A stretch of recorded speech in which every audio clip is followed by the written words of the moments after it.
I stayed in a town that wasn't on any map. For context, I'm a travel blogger, not a big name or anything, but I write posts about small towns, hidden places, things off the beaten path. I live for the thrill of exploring places that no one knows about. Usually, it's amazing, but this time I found somewhere I wish I hadn't. A few months ago, I was traveling through rural areas in the Pacific Northwest, following old Forest Service roads, finding small settlements and hidden trails that most people miss.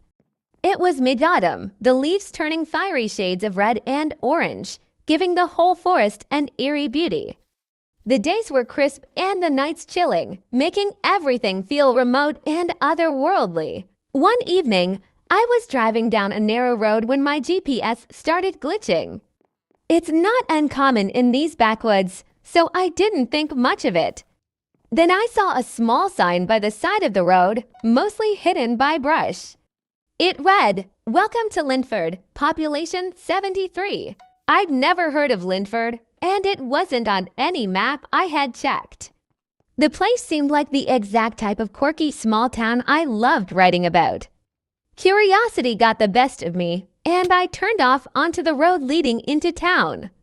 Little did I know this decision would haunt me for the rest of my life. Arrival in Linford. As I drove in, Linford appeared to be one of those quaint little towns that time forgot. The buildings were old but well kept, their architecture like something out of a 1950s postcard. There was a diner, a general store, and even an old-fashioned barber shop. But what struck me immediately was the silence. There were no people walking around, no cars on the street. Just stillness, as though the entire town was holding its breath. I parked by the diner, figuring that someone there could point me to a place to stay for the night. When I walked in, I was met with the jarring sound of a bell chiming above the doorway louder than it needed to be in such silence. The place was empty, except for a single waitress who was standing behind the counter, staring at me with a look of mild surprise. Hi there," I said, a little taken aback. "I'm just passing through, wondering if there's a motel or something nearby." She didn't respond immediately, just kept watching me with an odd expression. Then, after a moment, she nodded slowly. "We've got a room in the boarding house on Main Street," she said, her voice low and flat. "Just head down the road. It's the big house with the porch swing. They'll let you in." Something about her tone gave me pause, but I brushed it off. People in small towns can be quirky, I told myself. I thanked her and left. Outside, I noticed that several people had appeared while I was in the diner. They stood scattered along the street, watching me in silence. They didn't smile or wave, just stared, like they were waiting for something. The boarding house was a grand old Victorian-style mansion, complete with a wraparound porch and a slightly creaky porch swing. It looked like it had once been beautiful, but now bore the marks of neglect. Paint was peeling off the shutters, and the garden was overgrown. I knocked, and an elderly woman opened the door almost immediately, as if she'd been expecting me. She had sharp, bird-like features and piercing gray eyes that didn't blink much. "You're here for the room, I assume," she said, not as a question, but as a statement. "You age, yes. I'm just staying the night." She nodded briskly. "You'll find it at the top of the stairs. Second door on the right." Before I could say another word, she turned and shuffled back into the shadows of the house, leaving me to find my own way. The room was simple but clean, with a bed, a dresser, and a window that looked out over the main street. Night had fallen, and the streetlights cast long, eerie shadows across the empty sidewalks.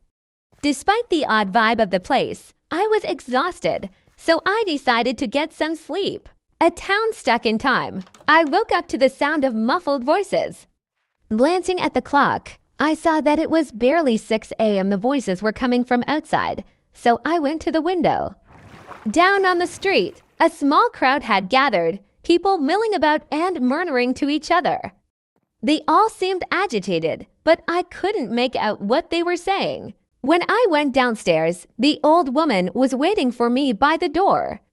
"Breakfast is served at the diner," she said, her voice as clipped as ever. "You should join us." At this point, I was feeling more curious than creeped out, so I headed to the diner. As I entered, I noticed that the same waitress was there, along with a dozen or so townsfolk, all seated and eating quietly. When I sat down, the waitress placed a plate of food in front of me without me even ordering. "What's the occasion?" I asked, trying to break the silence. The waitress looked at me with an expression I couldn't quite read. "It's just time," she said, almost to herself, before walking away. The whole meal, I felt like everyone was sneaking glances at me, but whenever I looked up, they'd turn away. It was starting to feel like I was the unwitting guest at some strange ritual. The invitation. As I was leaving the diner, a man approached me. He was middle-aged, with a stoic face and piercing eyes that didn't quite match the friendly smile he wore. "Leaving so soon?" he asked. "Just passing through," I replied, hoping to make my exit quickly. The man's smile faded, and his expression turned grave. "You shouldn't leave," he said.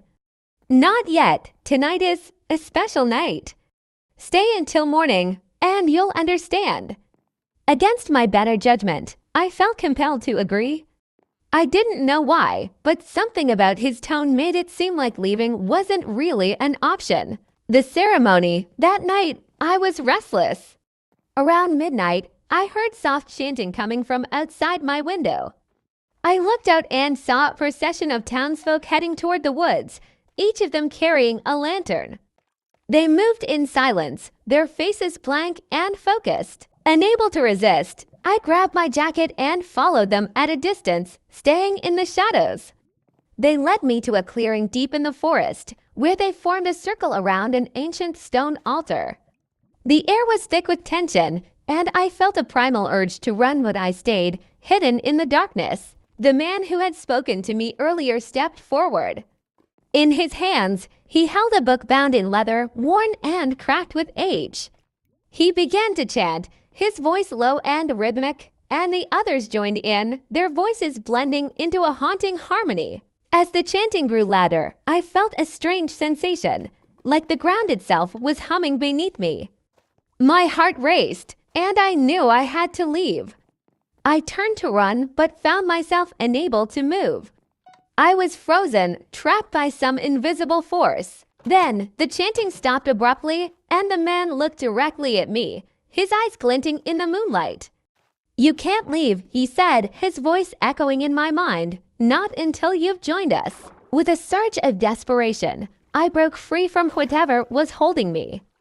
I ran back toward the town, not daring to look back. The forest seemed to close in around me, the trees twisting and warping as if trying to trap me. When I finally reached my car, I fumbled with the keys, my hands shaking. I didn't look back as I sped away, the town vanishing into the darkness behind me. When I got home, I tried to find any information on Linford, but there was nothing, no records, no mention of it on any map. It was as if the town didn't exist. I don't know what I witnessed that night, but I've had nightmares ever since. Sometimes I wake up to the sound of chanting, and I see faces in my dreams, faces of the townsfolk, waiting for me to return. To this day, I don't know if Linford was real or some twisted illusion. But I'll never forget the feeling that, somehow, somewhere, they're still watching, waiting for the day I come back to finish what I started.